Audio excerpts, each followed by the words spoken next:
We are on top, not quite, but we just climbed this baby and we've got those ahead. We're going to be in the trees pretty soon. We had a great night's sleep last night and I was pretty tired starting out.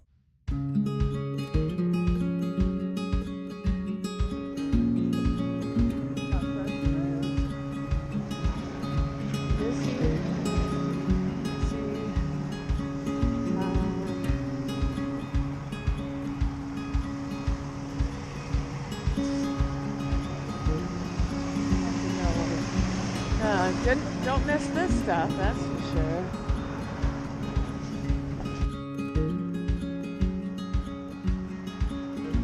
Whoa, this is scary.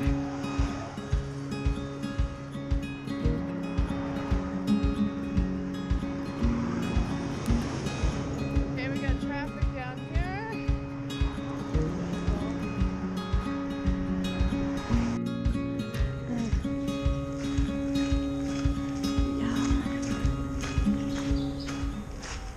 Oh, birdies.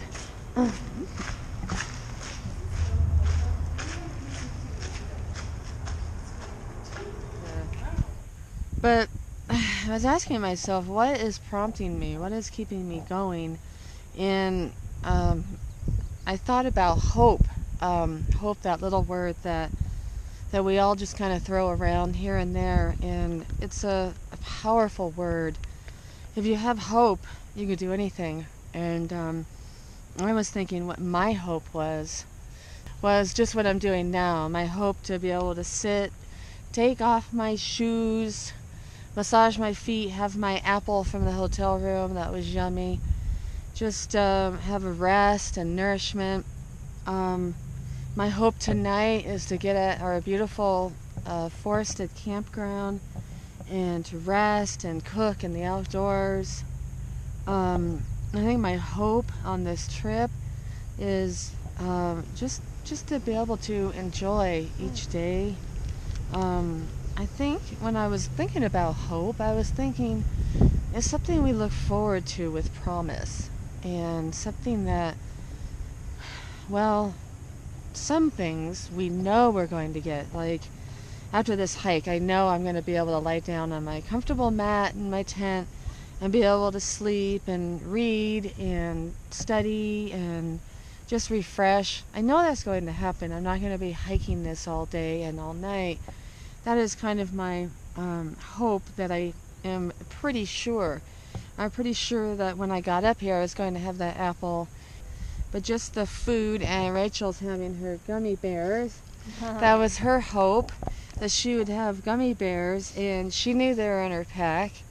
And that was kind of something that just kept us going. But we have so much other things that we hope in that aren't always a sure thing. I don't know. I hope we'll be safe on the trip. I hope to see friends or family in a week. I hope to see my husband in 3 weeks. Those are pretty sure. I know I will see my husband. I don't know where exactly, but I hope to see him at Whitney Portal. I hope to see my mom this weekend. We're going to have a wonderful weekend visiting with her. But it's so volatile. You just don't know what could happen. Injury could happen. We could get lost. But ultimately, we will be somewhere. Whether it's on this mountain, whether it's our destination, we will be somewhere.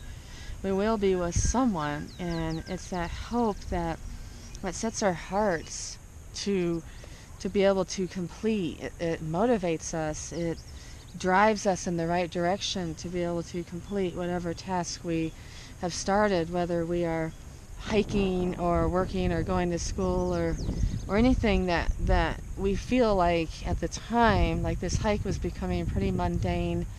My hope when we started this hike was that the trails would be gentle, and they were. They didn't go straight up the mountain because this is a pretty steep and monumental mountain. But then after a while it was becoming pretty mundane, and I just wanted to get to the top and and just sit down and rest. And that was my hope, because the PCT has been demonstrating for the past 9 days that it is a gentle hike. It's long, and but they for the most part they find the easiest route to get you up and over a mountain. And that was pretty much my hope, because I am wiped out today. Every bone and muscle just aches, and I just thought if I had to climb straight up this thing like some trails do, I don't know if I could make it. But my hope is that I am going to make it. My body hurts, but again, I'm just putting one foot in front of the other, and I can't go anywhere else but up and over and just continue. My hope is to get stronger each day too, and get a little easier. There's these young men that just flew up, and that's my hope also, is that I would get stronger with each day. And I just kind of knew the second week would be really hard as we started amping up the miles and going from 10s to 15s to now 20s. I knew it would, but you just gotta press through and just push through, and that's the only way the body can get strong. So that's my hope. But really, hope is never a sure thing. We'll be at our campground 99.9%, I'm pretty sure. We'll have water, I'm pretty sure. This is a waterless stretch. It's 20 miles without it, but I've got a good supply, unless I lose my backpack down the ravine or something happens. But my hope is that my water will last, my body will last, and we just keep pressing forward. And I think not to have hope the opposite of hope would just be despair. Despair that, I'm thinking about hiking. I mean, life, we have despair, we have circumstances that just do not work out. And the more you put into it, and if it doesn't work out, the more despair you have.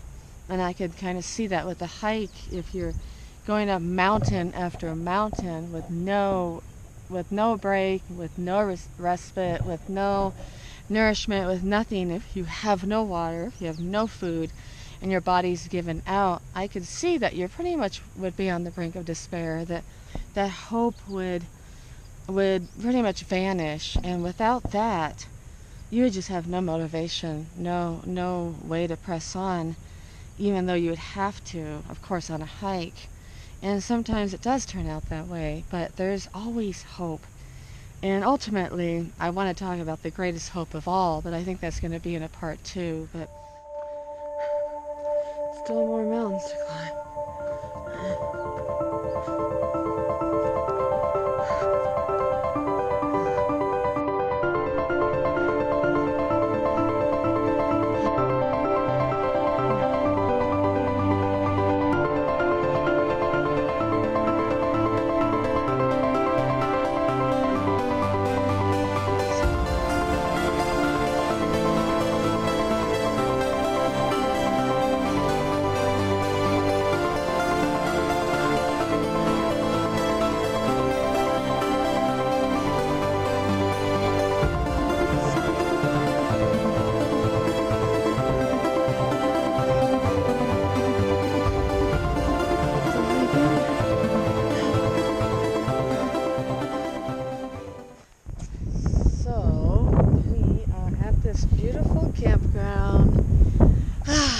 It is morning. It is morning, yeah. It was worth it, but I didn't think so. The last couple of miles, yesterday, I was despairing. And the hope I was talking about at lunch, after we'd only gone about 10 miles, was failing fast. When I had learned we had 5 more miles to go, and I just thought, there's just no way that I could go there. My feet were excruciating. Every step I took, I just felt like I was walking on planks.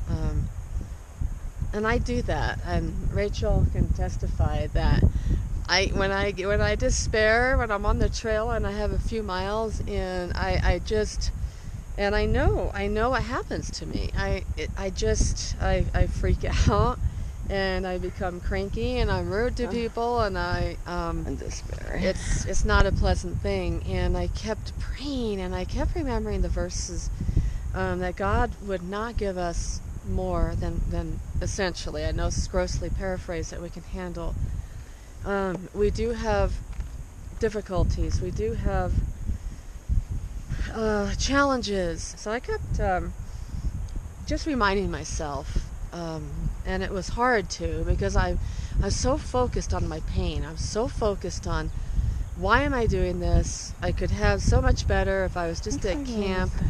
But it's worth it. Once you get here, once you get to the beauty, it's worth the effort. And I came across a verse this morning in Colossians, and Paul is talking about his work as a gospel presenter, and he's talking about that we are going to be presented holy and blameless before Christ.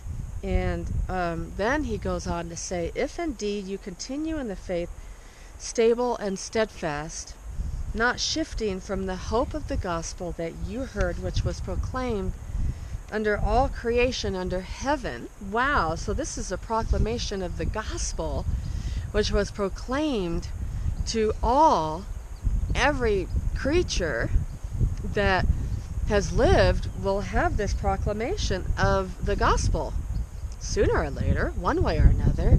And the question is, will they receive? Will those people that are hard-hearted, as I was, respond positively to the gospel that Paul is a minister of? And that is our ultimate hope, and that's what I was going to get into yesterday. Our ultimate hope that we are assured of is the hope of the gospel, that we will be presented holy and blameless. But right now, the gospel is stable and steadfast as we continue in our faith and walk towards that upward calling of Christ, walking with the hope and promise that God is sure and steadfast on his promises. But we also have a responsibility too. We need to walk steadfast. And I was thinking about that yesterday, just those last 2 miles, they felt like 10. Still hiking? And yes, I was whining and complaining, and where is this campground? 1 more mile, where is it? Where is it? More uphill. And it was there. It was here. It wasn't, they weren't going to put signs that would say campground 1 mile and not have the campground. It wasn't just going to disappear off the face of the earth. It was here, and I had to walk steady and steadfast with the faith that it was here. And Rachel just kept saying, my encourager, just 1 foot in front of the other, you could do it. And that's our walk of faith, is believing and trusting that it's going to be there, and just putting 1 foot in front of the other and not departing from the faith that we have as God gives it to us, and trusting the one that our faith is in, just like this campground. But what was happening to me is he says, not shifting from the hope of the gospel that we had heard. I was shifting yesterday from the hope of ever reaching this place, ever reaching the rest that I so needed, reaching the nourishment and the water that I so needed. I was shifting from that and just dwelling on my present circumstances. And I just had to, and I'd be able to rein in my thoughts with a reminder from Rachel that it's going to be there, it's going to be okay. Yes, it's hard, it's a momentary light affliction that we are going through, but we need to walk steady and steadfast. It is morning. We have 15. I feel a little groggy. We're the last ones gone. Believe it or not, this place was full. when we got here, everybody was up and out of here early, and but we're just enjoying the sunshine because it was cold, and the beauty of this place, and the reward of doing the 23 miles all uphill yesterday. But it's worth it.